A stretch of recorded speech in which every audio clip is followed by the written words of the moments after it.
dengan pendidikan seperti ini nggak ada cowok yang mau deketin. Iya.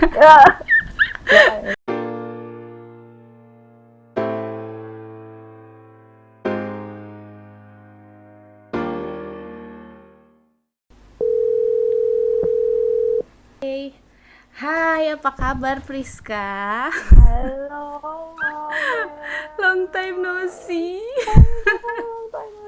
Terakhir ketemu kan 2 tahun lalu. 2 tahun lalu. Oke. Iya. Sekarang ketemu udah di gimana? Jakarta. Iya, sudah pindah. Sudah Tapi udah lulus kan, udah graduate. Yap. Puji Tuhan. Lulusnya per Maret tanggal 20. Mm-mm. Tapi because of this whole COVID thing, jadi nggak ada wisuda. Tell us about the first time. What happened in US? What happened in US? Yang berhubungan dengan COVID ini. What exactly happened di sana awal-awal? It was a chaos. Dan sebenarnya yang menarik adalah kasus pertama di US itu pas di state aku, di Washington State. Dan universitas aku waktu itu, University of Washington, jadi universitas pertama yang ditutup di US. So it was really intense. It was crazy. Untuk tentang COVID sih awalnya kasusnya kok nggak sih mulai Desember deh. Januari 2020, dan kasus pertama yang terdeteksi itu di Washington State, tapi bukan di Seattle tepatnya. Dan waktu itu kita ada grup, biasalah kayak grup UW student gitu, dan waktu itu kayak langsung ditaruh di grup kan, COVID. Waktu itu belum COVID sih namanya, kayak waktu itu masih pakai corona ini. Corona. Iya, corona. Terus waktu itu nggak tahu ini apa sebenarnya gitu. Dan waktu itu orang-orang belum terlalu ini sih. Tapi panic buying juga di sana. Iya. Sebenarnya panic buying-nya baru mulai sekitaran Maret, setelah emang kasusnya udah mulai banyak. Februari Maret udah mulai banyak kasusnya. Dan udah mulai dibatasin. And today kayaknya udah 1 million ya? Yang di US. Iya, all over US kayaknya. I think so. 1,4 juta. Oh my god. Iya. Honestly sih udah nggak ngikutin lagi kan stress. Stressful juga. Tapi sempet graduation maksud? Enggak ada. Jadi untuk tahun ini class of 2020 emang bener-bener nggak ada. Adanya graduation kayak online gitu, tapi nggak tahu juga gimana ceritanya online graduation. Jadi udah. Tapi untuk sekolah, untuk university aku sih katanya kalau emang mau ikut tahun depan bisa. Cuman kayak mikir mungkin momentumnya atau kayak udah beda lah ya pasti. Udah beda kayak udah setahun. Iya. Kenapa ikut tahun? Jadi singkat cerita sebenarnya tuh aku dijadwalin udah beli tiket untuk tanggal 27 Maret. Dan karena somehow tanggal 17-18 itu saya udah mikir udah mulai parah kan. Itu ya, Maret kayak emang puncaknya. Jadi decided untuk emang pulang earlier, jadi pulangnya tanggal 20. Dan bener dong, sampai di Jakarta. Lockdown kan 25 ya? Karena lagi, sebenarnya kan ini summer juga kan, jadi akan libur summer di sana. Cuman karena ini ya, pada akhirnya nggak bisa pulang. Terus selama balik ke Jakarta belum pernah kemana-mana nih? Belum. Stay at home. Jadi datang tanggal 20, waktu itu nyampe tanggal 20 Maret, dan emang sebenarnya nggak harus karantina, tapi ya inisiatif lah. Inisiatif dan rekomendasi. Maksudnya kita juga nggak pernah tahu kan, dan resiko untuk menginfeksi orang atau apa terlalu murah. Akhirnya yang paling sedih belum sempat ketemu orang tua juga. Sampai sekarang. Jadi cuma video call juga. maksudnya orang tua juga udah di above 60 kan, jadi emang udah high risk. Jadi setelah ngobrol-ngobrol ya udahlah gitu, maksudnya nggak worth it juga mau ketemu terus misalnya ada Iya, kenapa-kenapa. Iya, jadi akhirnya ya udah. Tapi sampai sekarang juga belum juga.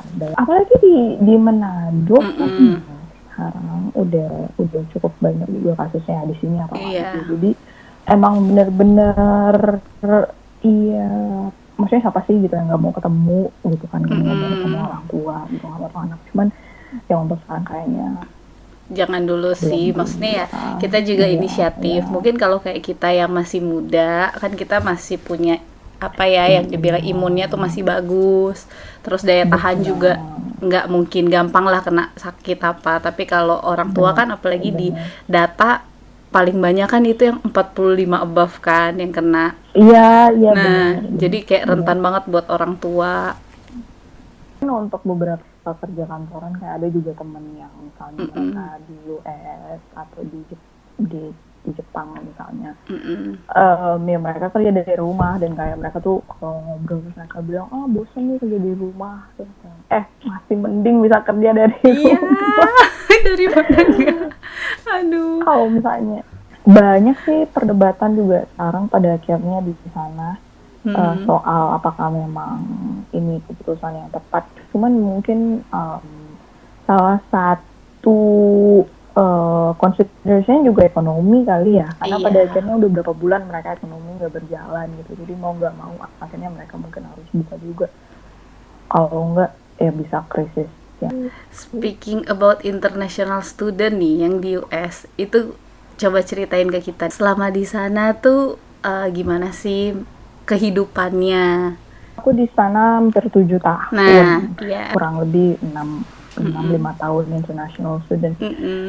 Pastilah ada pro and cons-nya. Gitu. Enaknya kita bisa expand network kita kan. Jadi kan teman-teman kita sekarang tuh bukan cuma dari Indonesia aja, tapi dari luar. Terus mungkin banyak budaya-budaya baru yang kita tahu, ya kan? Iya, bener banget dan bisa selalu belajar dari mereka. Kita bisa belajar culture mereka. Dan kita ambil positif-positifnya. Iya, yang jelek nggak usah lah ya. Right. Paling banyak itu akhirnya bisa juga banyak belajar hal-hal lain yang kita emang nggak bisa dapetin kalau kita di sini. Di sini, kan? Betul. Walaupun pastinya harus belajar ekstra keras. Karena kita belajar dalam bahasa yang bukan bahasa kita juga. Iya. Jadi kalau misalnya baca buku yang apa sih kita terlalu bisa kompleks dalam waktu berapa menit kan, tuh kayak double mungkin, kayak ini apa ya artinya, cari-cari lagi gitu kan. Tapi ya itu bener-bener expand knowledge, bukan cuma dari intelektual aja, tapi dari segi culture, dari banyak lah kita belajarnya, ketemu orang-orang baru, seru. You got a PhD kan berarti? Iya kan? Ini kan suatu achievement yang luar biasa lah. Under 30 loh. Terus got a PhD itu kan pastinya suatu gelar yang bukan gelar yang gampang, apalagi di luar. Nah, and you are a woman. Iya kan? Maksudnya itu kayak udah double combo banget lah. Untuk sekarang mungkin kayak kita perempuan dan punya gelar yang begitu tinggi, tetap aja ada stigma yang tidak enak di luar sana. Mau gelarmu apapun and you are a woman, pasti kayak tetap aja lu kan masuk dapur juga. Itu kayak udah akan jadi stereotype, mungkin akan selalu melekat ya. Pada akhirnya sih tinggal tergantung kita sendiri gimana sih. Maksudnya kalau dari aku pribadi, pada akhirnya harus nggak begitu peduli dengan kata orang gitu, dan just really be yourself. Pasti ada pressure sana sini. Kamu udah begini dengan umur sekian, kamu udah selesai begini dengan edukasi sekian, kamu sekarang harus begini begitu. Tahu lah gimana. Em, bahkan sebenarnya pada awalnya suka kecewa juga gitu, karena misalnya nih yang dulu-dulu kalau misalnya dari ke Indo gitu, pastilah gitu ketemu ini itu ditanyain kan, sekarang lagi ngapain, sekarang lagi ngambil, misalnya waktu lagi ngambil S3 gitu. Mungkin waktu itu dan sampai sekarang maksudnya ekspektasinya adalah kita akan ngobrol sesuatu yang tentang apa, kayak mungkin nanya, S3 jadi penelitiannya tentang apa, ya kan, sesuatu yang fruitful gitu, bukan terus udah punya ini gitu, kapan ini, ya emang mau nggak mau udah seperti itu gitu di sini. And just to really be yourself. Yang penting kalau dari aku tahu goal aku apa, aku tahu cita-cita aku apa, and just go for it. Tadi kan sempet nyinggung you know your goal gitu. Jadi maksudnya whatever orang mau ngomong apa di luar sana, as long as you punya goal yang kita udah tahu sendiri apa, jadi pendapat orang tuh bukan suatu consideration lagi gitu loh. Right. Yang penting kan maksudnya orang terdekat, family itu tetap support, itu aja sih sebenarnya. Nah, bener. Tapi kan kayak sekarang kita tahu tuh banyak mungkin culture juga di kita yang dari dulu jadi template gitu loh. Jadi ketika lo lulus kuliah, even cuman S1, abis ini udah ada pertanyaan tuh, kapan merit, kapan apa, segala macam. Jadi kayak udah harus seperti itu gitu loh. Sehingga nggak punya achievement atau goal apa-apa lagi setelahnya. Ya nggak sih? Nah, iya bener. Iya kan? Jadi itu kan kayak oh my god, maksudnya kan nggak harus seperti itu. Ketika udah lulus langsung kapan kerja, abis kerja kapan merit. Dan yang aku lihat juga pada akhirnya orang-orang timelinenya beda sih, gitu. Iya sih, maksudnya everyone has their own timeline gitu. Jadi kayak timeline dan timeline itu berhubungan dengan prioritas. Itu prioritas kita berbeda, dan ya sih, but ya pastilah ada pertanyaan seperti itu. Like sekarang dengan kayak gini, Pak, sebenarnya yang paling lumayan mau nggak mau juga pada akhirnya lumayan terganggu sih, kayak kamu tuh udah dengan pendidikan seperti ini nggak ada cowok yang mau deketin. Kayak jadi langsung overreact gitu. Maksudnya bukan berarti juga ya walaupun udah punya gelar ini itu terus nggak ada cowok yang mau, itu bukan berarti kayak gitu juga gitu loh.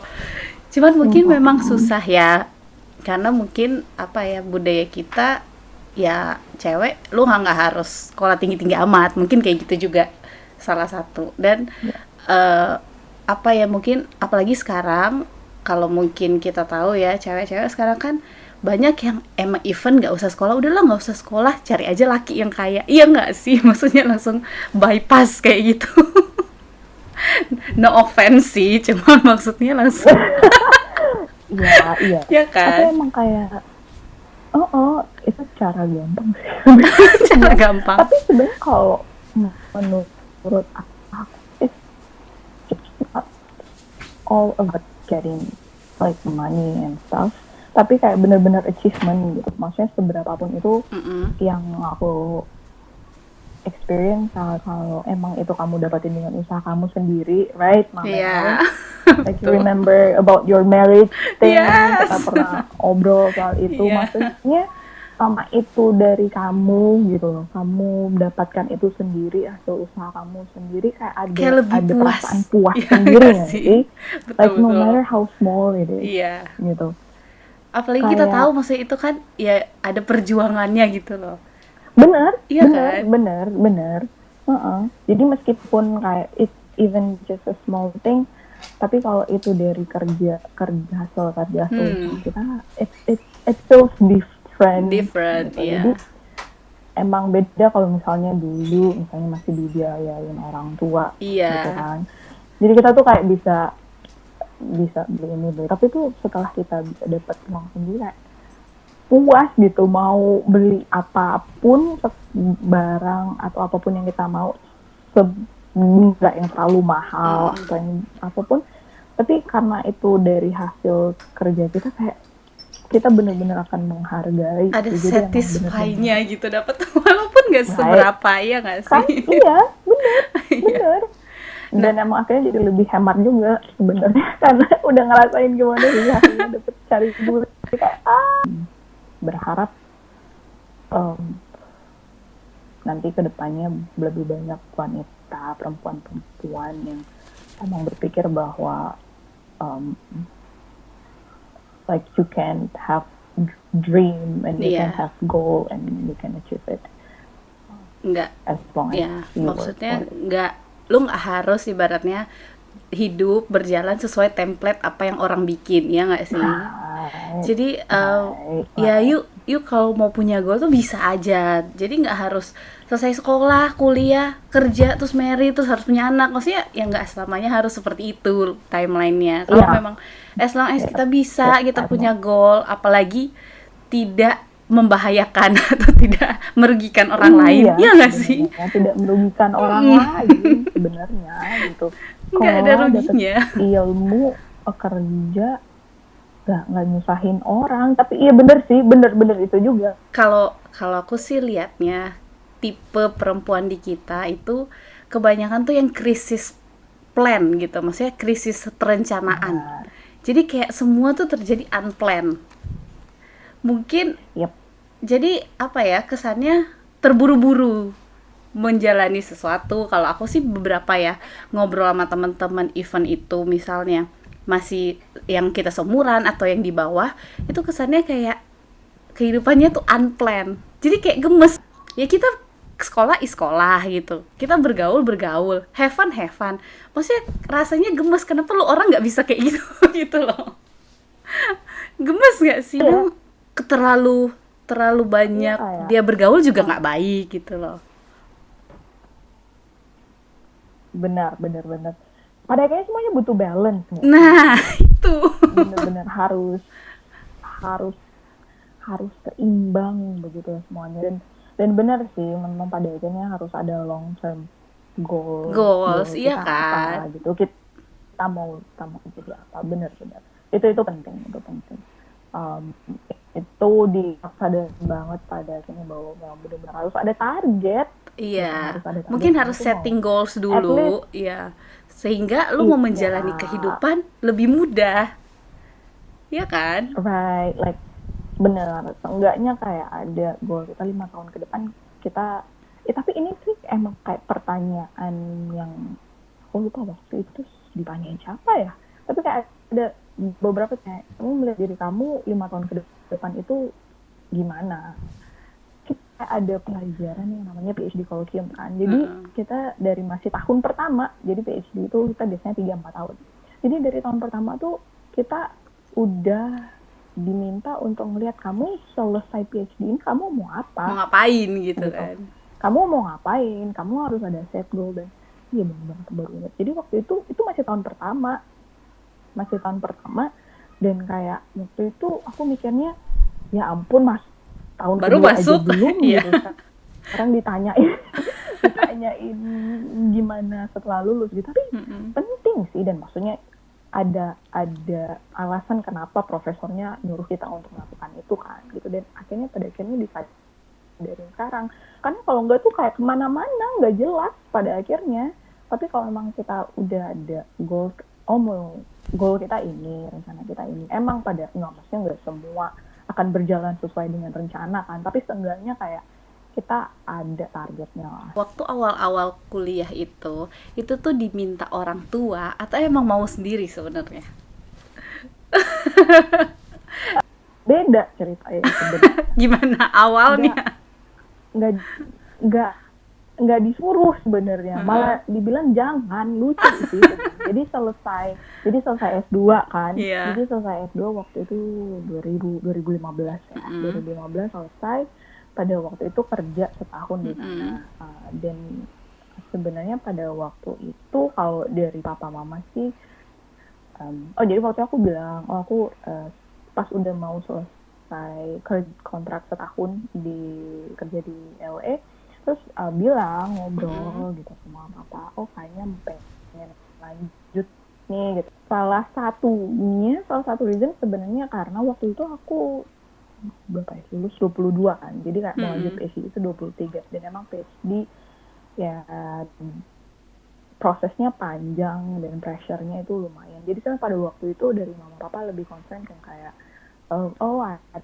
mereka berpikir bahwa mungkin aku mentally belum ready gitu kan, belum siap untuk the whole PhD journey. Tapi pada waktu itu sih aku bilang ya aku daftar aja, kalau emang gak keterima ya udah nggak apa-apa gitu kan. There's no harm in trying gitu, coba aja, kalaupun nggak jadi ya udah nggak apa-apa. Terus coba keterima kan. Terus waktu itu emang dari awal udah berkomitmen kalau nggak dapat beasiswa nggak akan gitu kan, udah nggak mau bebanin orang tua lagi lah gitu.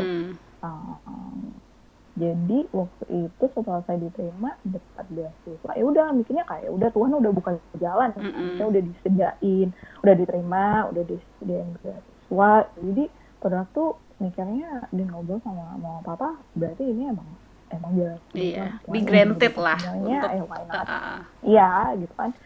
Jadi ya udah lanjut, tapi emang sebenarnya awalnya dari orang tua nggak mau sih, karena mungkin mereka berpikir masih terlalu muda gitu. Yang kayak aku bilang waktu itu udah disediain semuanya oleh Tuhan, ya udah mikir let's go for it. Tapi ya nggak tahu sih kenapa hobi sekolah ya. Hobi ya? Nggak ngerti juga kenapa. Tapi mungkin nggak ngerti juga ya, mungkin banyak juga yang teman-teman tuh suka nanya ke diriku sendiri, karena kan terakhir udah selesai S2 nih, kan di sini aku S2, terus mau sekolah lagi atau enggak. Terus aku kan bilang ya pengennya sih gitu, cuman maksudnya aku ya let it flow gitu, nggak akan memaksakan sesuatu yang mungkin that's not meant to me gitu loh.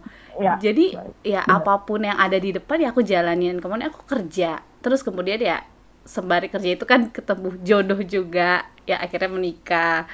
Jadi kayak maksudnya ya menjalani hidup tuh kayak, orang sih suka bilangnya hidup tuh berat apa menjalani, tapi menurutku tuh kayak as long as you have a plan, itu kayak easy going aja sih sebenarnya. Iya nggak sih? Karena kita punya apa ya, mental untuk tidak memaksakan sesuatu yang belum saatnya, mungkin kayak gitu ya. Jadi kayak ya udah jalani aja gitu loh. Ya kalau buat aku ya kita benar gitu punya plan gitu. Tapi yang kayak aku bilang pada akhirnya emang nggak semua akan berjalan terjadi ya. Karena I mean that's life gitu kan, ya nggak mungkin semuanya berjalan. Kalau semuanya terjadi itu bukan hidup ya. Aku emang dari awal, dan mungkin dari orang tua juga pada waktu itu nggak mikir oke gitu, emang targetnya akan mau selesai PhD, tapi waktunya kapan kita nggak tahu. Cuman kayak aku cerita juga kan, daftar keterima, beasiswa dapet, ya kenapa enggak gitu kan, go for it. Kalau waktu itu nggak keterima atau keterima dan nggak dapet beasiswa, emang belum waktunya gitu, kita coba lagi gitu. Lately tuh aku kayak ngeliat anak-anak tuh sekarang udah dididik ya, maksudnya udah dari sekarang cenderung akhirnya anaknya ketika gede tuh punya mental yang apa ya, kayak maunya instan gitu loh. Jadi nggak punya daya juang, nggak punya fight-nya lagi. Terus apalagi ditambah lingkungan ya, pergaulan. Mungkin ketemu temen yang punya financial ekonominya yang lebih dibandingkan dia. Dan mungkin pengaruh juga secara teknologi kan mereka main Instagram, main sosial media yang jadi compare dengan hidup orang lain. Jadi kayak gitu. Jadi terkadang anak-anak ini nggak cuma di sekolah internasional sih, sekolah biasa juga katanya sih udah terjadi, suka apa ya, jadi minder untuk bergaul dengan teman-teman di sekolahnya, atau mungkin jeleknya malah jadi demanding, tau nggak, jadi minta sesuatu lebih ke orang tuanya. Itu kan isu banget nggak sih sekarang? Dan ngamuk kalau nggak dikasih. Iya, ngamuk kalau sebenarnya udah banyak banget sebenarnya penelitian ilmiah tentang kayak dampak media sosial ke kehidupan kita sekarang gitu. Jangan kan untuk anak-anak gitu, untuk orang dewasa juga beberapa penelitian. Salah satunya yang mengkaitkan social media dengan mental health. Iya, mental health. Itu emang concerning banget soal social media. Apalagi aku mikirnya kalau kita aja yang ada beberapa untuk orang dewasa kadang kita nggak bisa handle Benar. pressure-nya gitu. Ketika lo lihat kehidupan teman-teman lo, Iya. wow, Apalagi maksudnya orang tuh berpikir apa yang ada di sosial media ya itulah yang harus terjadi, ya nggak sih, maksudnya kayak template-nya seperti itu. Jadi kadang mungkin anak-anak ini, mungkin kalau kita aja orang dewasa nggak bisa kontrol itu, apalagi anak-anak ini kan. Yep, benar. Jadi Benar, kadang benar banget, kasihan benar banget. sih. Untung di masa kita zaman dulu belum seperti ini, ya nggak sih? Iya. Pernah mikir nanti later on kalau mau besarin anak, Mamel bakal ngasih akses ke social media nggak sih? I think no. What do you think? Enggak sih kayaknya. Mungkin aku agak konservatif ya, nggak usah pegang handphone sampai mungkin kuliah. Mungkin kayak gitu. Karena Bener. iya nggak sih? Tapi iya, setuju. Tapi nih masalahnya adalah yang aku mikir bahwa pasti at certain age mereka bakal, kok yang ini bisa sih gitu, mereka ada HP ini, mereka ada Mungkin ini, lebih mereka... kayak gini sih, maksudnya aku akan tetap ngasih akses untuk handphone but not sosial media, ngerti nggak sih? Karena mungkin kalau kayak handphone dia ada apa-apa juga kita butuhkan. Iya, karena buat emergency atau apa at least dia bisa call. Tapi untuk kayak kasih tahu dia ke sosial media, apalagi yang kayak kita udah hidup modern ini, ya nggak sih? Itu kayaknya enggak deh. Kayaknya selama dia mau main handphone mungkin akan under my supervision. Kayak gitu deh. Benar sih, kalau itu sebenarnya juga jadi concern sih, kayak mikir-mikir. Apalagi sekarang tuh banyak anak-anak yang di sosial media. Iya, dan itu nggak ada filternya kan? Apa yang mereka lihat? Benar, itu jadi concern banget.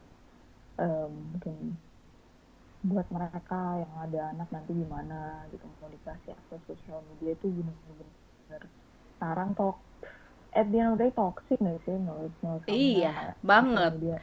Apalagi ya, maksudnya kalau aku tuh pakai sosial media memang ada pekerjaan juga di situ kan, yang memang ya harus menampilkan seperti itu. Dan kebanyakan tuh teman-teman suka nanya, kenapa sih kalau aku katanya suka posting anything cuman buat jalan-jalan, happy kayak gitu. Terus aku kan selalu ngomong, ya nggak mungkin lah, maksudnya kesedihan gue tampilkan di situ juga, ya nggak sih? Maksudnya nggak mungkin lah. Iya kan? Aku tuh emang udah nggak pernah ini tuh, social media kayak emang udah nggak pernah. Mungkin karena itu juga ya, dirimu nggak pernah ngepost apa-apa lagi. ini Instagram paling kosong sedunia tapi aktif nih. Sebenarnya ada foto kan dulu, terus kayak aku udah hapus lah gitu.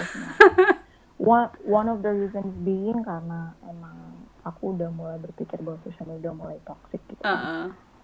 Tapi sebenarnya yang lain juga karena kehidupan juga nggak menarik sih, tau dulu tuh kayak pas suka upload gitu ada sampai yang komen, terus gue bosen deh liat Instagram lo, Instastory ya. Tuh kalau nggak foto di perpustakaan, gym, rumah, aku bilang ya emang kehidupannya udah kayak gitu, mau gimana? Kehidupan kurang menarik ya. Iya, udah. Ternyata orang juga berpikirnya kayak gitu.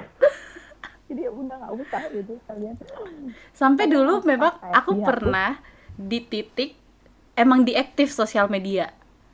Pernah ada di titik itu 6 bulan kalau nggak salah. Terus udah hapus semua foto, diaktif emang 6 bulan. Dan kebetulan waktu itu memang handphoneku rusak. Jadi kayak udahlah nggak usah main dulu. Sosial media ketika digunakan dengan tepat gitu berguna gitu. Iya, benar. Kita bisa lihat newsnya gitu. Dan banyak opportunity-nya, maksudnya untuk lo bisa build a business itu juga bagus gitu loh.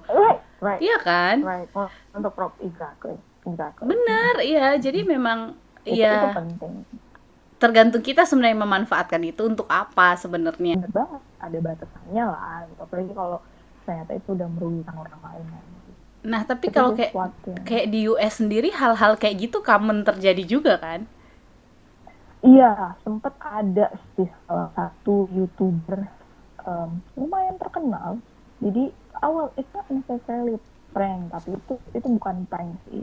Tapi dia kayak ya video-videonya tuh kayak video-video yang terkenal lucu-lucuan gitu. Terus dia ke ini YouTuber ini US, dia ke Jepang dan memang tahu kan kayak Jepang tuh orangnya culture-nya ini banget kan gitu. Kayak mereka tertib gitu, jalan aja kayak kiri apa di kanan sih, lo naik tangga aja udah ada aturannya sendiri gitu loh. ada aturannya kan. Iya. Kalau mau diem tuh harus di sini di kiri ya. Iya, kalau mau diem tuh di kiri, kalau emang mau jalan tuh di kanan gitu. Mau masuk kereta misalnya kayak harus tunggu mereka yang dari dalam keluar dulu baru peraturannya banyak gitu. Dan kayak YouTuber ini tuh dia mengacaukan lah gitu, kayak nggak mengikuti aturan di sana. Dan itu sempat heboh sih Jepang karena pada akhirnya kan itu backlash kan, dia nggak menghormati culture di sana.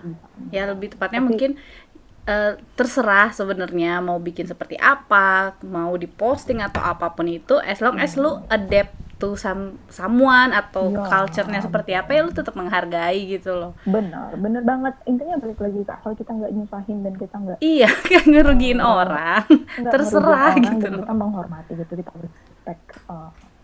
kita respect misalnya kalau kita traveling atau kita respect ini kan gitu tempatnya kan. Kalau waktu di US sendiri tuh ada culture yang maksudnya lucu nggak sih, yang kita tuh nggak terbiasa sebenarnya di sini. Orang yang bilang supaya dia masuk itu buka pintu lah gitu. Dan itu karena udah kebiasaan kan, karena waktu kali liburan ke Indo. Kebiasaan ada orang gitu buka pintu. Aku expect-nya orang itu tahan pintunya juga, emang culture-nya bakal tahan pintu ya. Kebiasaan orang pasti ini bakal ditahan pintu gitu, dan kita orang yang belakang kita selalu bilang oh ya thank you gitu, terima kasih. Ini enggak, jadi kayak dibuka tuh depan terus kayak hampir nabrak pintu karena expect-nya akan diiniin juga gitu, akan ditahan gitu. Atau kebiasaan karena di US juga kita kalau misalnya kita lihat orang banyak barang bawaannya terus kita buka, kita minta maksudnya atau siapapun itu. Selain itu, selain mengenai pintu ada lagi nggak? Terus ini orang bawa mobil di sini.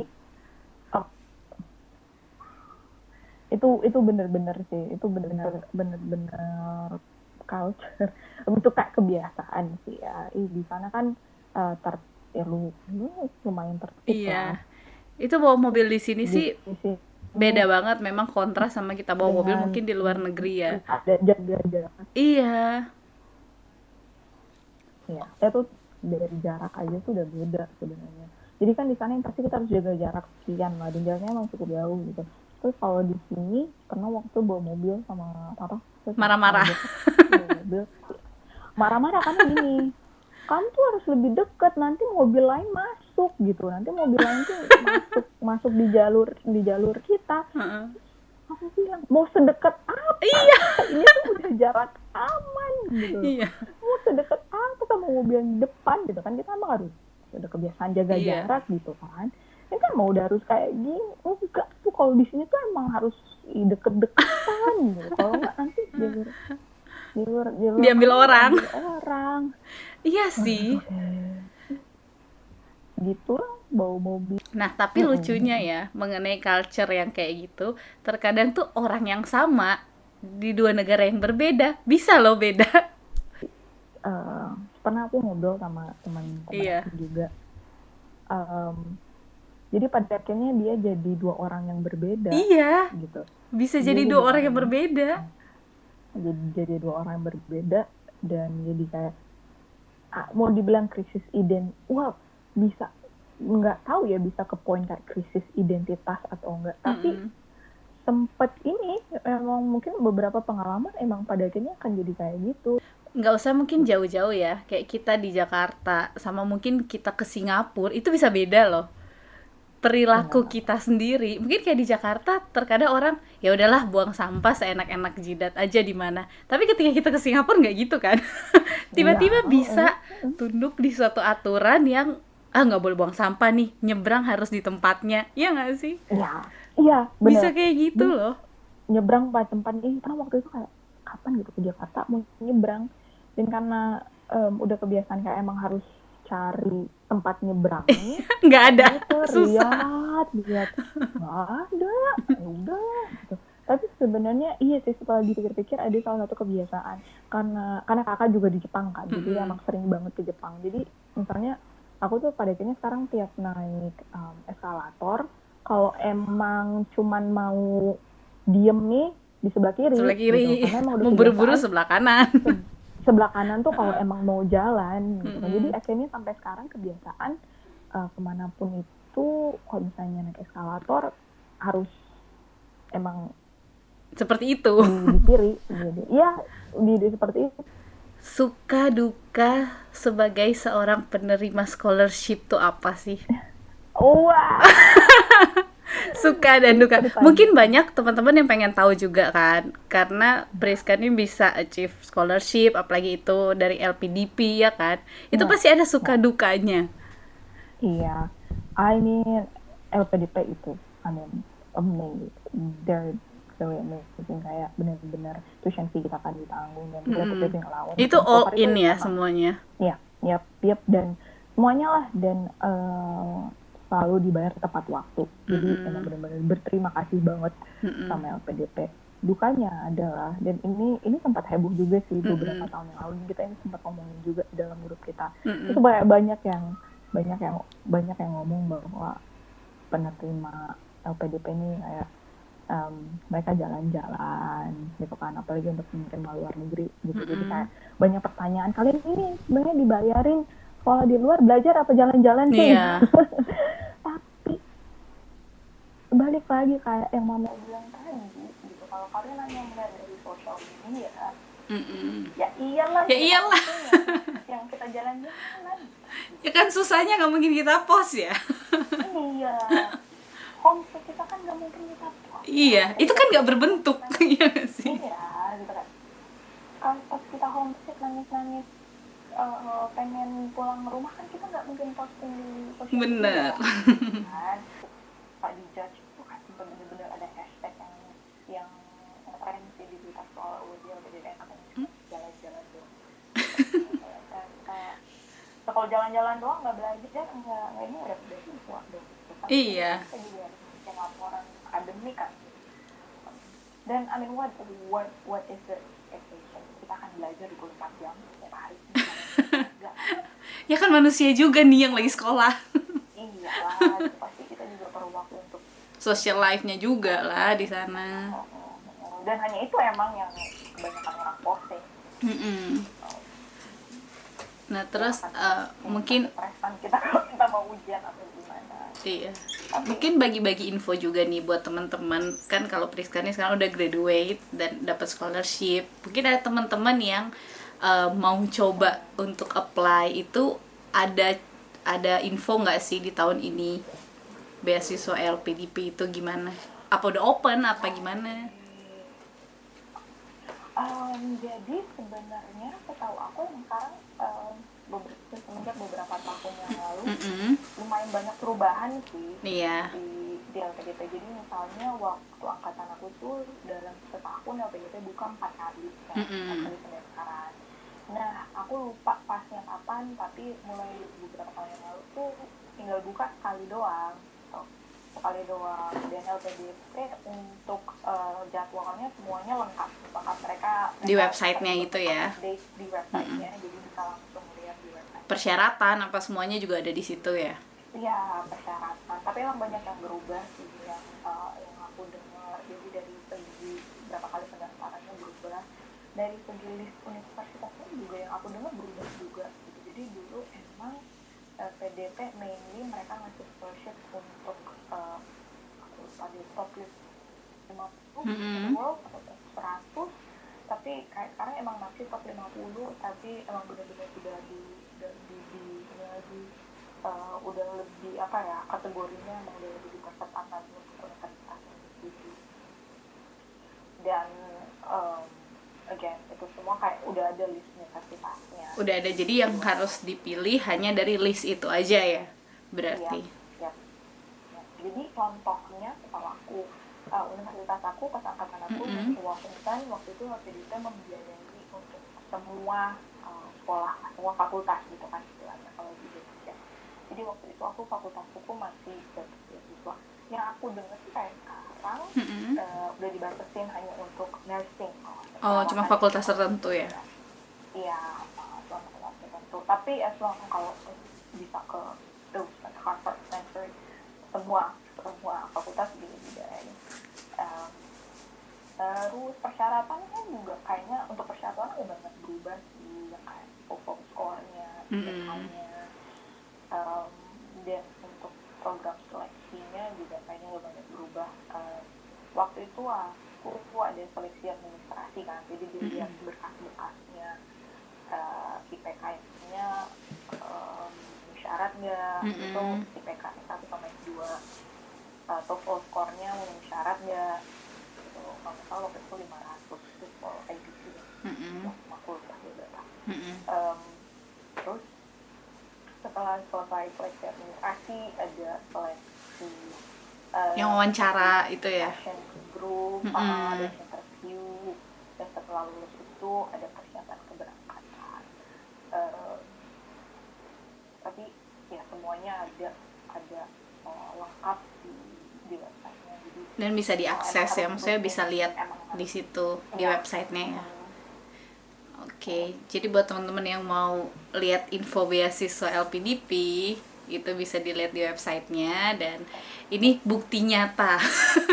Ini bukti nyata yang udah lulus dan nggak pergi main-main guys.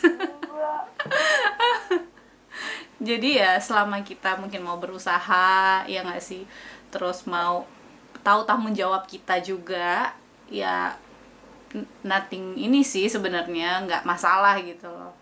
Ya nggak sih? Gitu, pada akhirnya mikir juga gitu, kita di sana sadar benar, atau aku pribadi dibiayain oleh negara dan lain-lain juga kan. Tapi again bukan berarti kayak belajar terus, kita disiplin aja sih. Jadi kayak emang Senin sampai Jumat waktunya belajar, kita belajar gitu. Satu lah kita bisa ada waktu luang. Minggu tuh menariknya di sana, minggu tuh udah rame lagi sebenarnya perpustakaan. Jadi yang biasanya kosong tuh Sabtu kan, orang-orang pasti akan istirahat Sabtu. Minggu tuh sebenarnya udah rame karena banyak ini, akhirnya mereka mempersiapkan kelas untuk hari Senin. Jadi emang anak-anaknya udah pergi ke perpus, mungkin ambil buku apa segala macem ya. Nah kalau kayak sekarang nih lagi maksudnya pandemi gini, gimana tuh yang bikin penelitian di sana yang mungkin harus ke perpus tetap buka nggak sih? Ya, menariknya perpustakaan di Amerika considered as essential. Jadi gitu. Essential, walaupun sebenarnya kita untuk mahasiswa kita di encourage untuk yang nggak gitu perlu, gitu, kita jangan gitu, cuma yang emang perlu banget baru. Tapi library somehow considered as essential, jadi mereka tetap buka walaupun jam yang sudah diidentifikasi. Tapi kita ada library online juga. Gitu. Jadi kebanyakan, jadi kita dengan ID kita bisa login ke library online. Jadi beberapa kita bisa baca online. Tapi emang ada beberapa yang kayak physical books itu ada di kampus. Berarti library itu tetap buka ya? Iya. Tapi sebenarnya at least untuk di sekolahku, selama kita ada kartu mahasiswa, kita sebenarnya bisa akses 24 jam. Mau tidur di dalam juga sebenarnya tidak apa. Mau tinggal di dalam juga apa, karena kita ada kayak kamar mandi di lantai 2. Gitu, jadi mau tinggal di dalam, tidur di dalam. Oke, dan udah 1 jam ya kita ngobrol-ngobrol. Iya banyak banget. Iya, mungkin ya maksudnya buat info-info aja sih, karena kan teman-teman ada juga yang mungkin pengen tahu sebenarnya di Amerika tuh sekarang kayak gimana sih eh, kasusnya awal-awal pandemi itu, dan juga mungkin ada yang mau tanya-tanya info mengenai LPDP karena mungkin mereka kan nggak tahu gimana bentuknya, dan juga mungkin ada yang pengen nanya-nanya mengenai gimana sih menentukan goals, apakah harus kayak tadi kita bahas kan, maksudnya apakah semua harus ikutin apa maunya orang tua atau kita bisa sih punya decision sendiri. Nah, mungkin kayak info-info kayak gitu sih yang pengen sebenarnya kita sharing. Membuka wawasan teman-teman yang mungkin nonton. Jadi maksudnya iya, sharing pengalaman juga, dan apalagi Priska ini udah berapa tahun di Amerika dengan segala budaya yang berbeda. Iya, iya. Itu juga pelajaran. 7 tahun dan sekarang pada akhirnya believe it or not 7 tahun balik ke sini kayak harus ada beberapa hal yang iya kan, yang harus diadaptasi lagi. Jadi mungkin banyak hal yang berbeda, tapi ya udah, kita harus bisa untuk menyesuaikan diri, ya nggak sih? But don't get me wrong, kalau kemana-mana aku selalu bilang like I'm Indonesia. Mungkin banyak juga perspektif udah lama gitu di sana, terus berpikir udah ke Indonesia, and I'm proud to be. Cuman emang pada akhirnya karena udah lama di luar, dan balik ke sini ada beberapa hal. Cuaca misalnya. Cuaca bener. Berarti baju-baju yang winter udah nggak mungkin kepake lagi kan? Kalau udah pindah ke sini, iya kan? Ya kalau pakai yang lain. Ini pun kayak ada beberapa baju-baju yang kayak blazer gitu, tapi kan di sana biasanya yang blazer buat winter tebel kan. Iya. Itu nggak bisa dipakai sih ini. Mungkin pre-love ya setelah ini barang-barang winter. Aduh. Jadi di sana masih ada barang-barang atau udah dibawa sini semua? Masih ada beberapa, karena waktu itu memang bener-bener yang aku cerita tadi kan, harusnya tuh tanggal 27 27 Maret gitu pulangnya, jadi majuin tanggal 20. Emang bener-bener cuma berapa jam untuk packing. Awalnya sih mikirnya toh akan balik buat wisuda kan. Iya. Gitu. Mikirnya ya udahlah gitu, nanti ambil lagi. Tapi kan ini wisuda nggak ada nih, jadi nggak tahu ambil apa. Aduh. Tapi tempat tinggal di sana, tempat tinggal itu juga di cover sama beasiswanya kan? Iya. Berarti iya. Oke. Mungkin udah banyak banget info yang kita dapat hari ini. Thank you for sharing.